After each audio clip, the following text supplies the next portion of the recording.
Bonjour.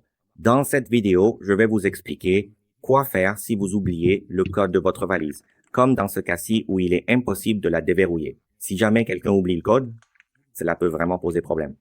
La dernière fois, je vous avais déjà parlé de... Il s'agissait d'une sangle pour valise. Une sangle pour valise équipée d'un code. C'est également un code à 3 chiffres, comme celui-ci. Aujourd'hui, je vais vous montrer ce qu'il faut faire dans le code d'une valise qui possède un code à 3 chiffres comme celui-ci. Et si jamais on oublie ce code à 3 chiffres, comment peut-on le résoudre? Regardons ensemble.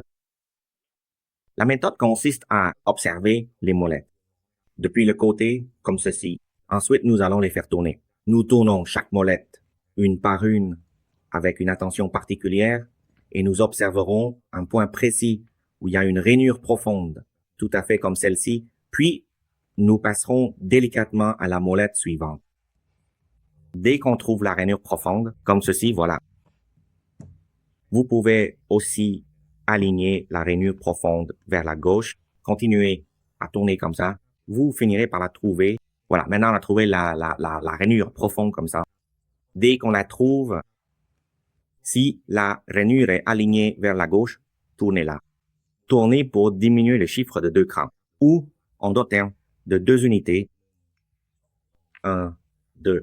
Ici aussi, 1, 2, 1, 2.